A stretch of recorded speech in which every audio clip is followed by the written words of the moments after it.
ତିନି ମାସର ଶିଶୁପୁତ୍ରକୁ ବିକ୍ରି କଲା ମାଲିକ, ଦୁଇ ଅଟକ। ବାଲେଶ୍ୱର ଜିଲ୍ଲା ସିମୁଳିଆ ଥାନା ଅବଜୁଣା ଗାଁର ପ୍ରଫୁଲ୍ଲ ବେହେରା ନୀଳଗିରି ଅଞ୍ଚଳର ଜଣେ ମହିଳାଙ୍କୁ ବାଡ଼ି ବଗିଚାରେ କାମ କରିବାକୁ ରଖିଥିଲେ। ସେହି ମହିଳା ଜଣକର 3 ମାସର ଶିଶୁପୁତ୍ର ଥିଲେ। ମାଲିକ ନିକଟରେ 6 ଦିନ କାମ କରିବା ପରେ ପ୍ରଫୁଲ୍ଲ ତାଙ୍କ ଶିଶୁପୁତ୍ରକୁ ଚୋରାଇ ନେଇଥିଲେ। ମହିଳା ଜଣକ ଶୌଚ ହେବାକୁ ଯାଇଥିବା ବେଳେ ଏହାର ସୁଯୋଗ ନେଇଥିଲେ ମାଲିକ। ବାରମ୍ବାର ମହିଳା ତାଙ୍କ ପିଲାକୁ ଫେରାଇବାକୁ ନିବେଦନ କରିବା ପରେ ଫେରାଇ ନଥିଲେ। ତେଣୁ ସେ ସିମୁଳିଆ ଥାନାରେ ଲିଖିତ ଅଭିଯୋଗ କରିବା ପରେ ତାଙ୍କ ଶିଶୁପୁତ୍ରକୁ ଭଦ୍ରକ ଜିଲ୍ଲା ବାସୁଦେବପୁର ଅଞ୍ଚଳରୁ ଉଦ୍ଧାର କରିଛି। ଏଥିସହିତ ପୋଲିସ ମାଲିକ ପ୍ରଫୁଲ୍ଲ ବେହେରା ଓ ତାଙ୍କର ସହଯୋଗୀଙ୍କୁ ଅଟକ ରଖି ତଦନ୍ତ କରୁଛି।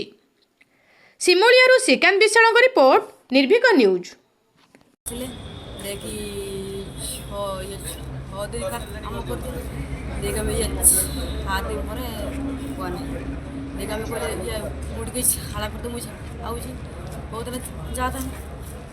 छुआटा देख हो मुझे देखी आम हाड़ा पड़ते आसिक छुआ ना सी भी ना अपने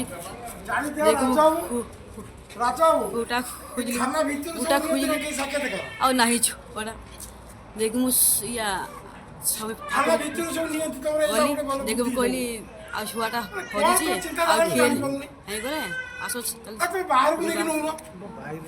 जीवा आसी गल देखा आसिले थाना को आसिक देखा केस करके आम छुआटा भी आम पाई नहीं।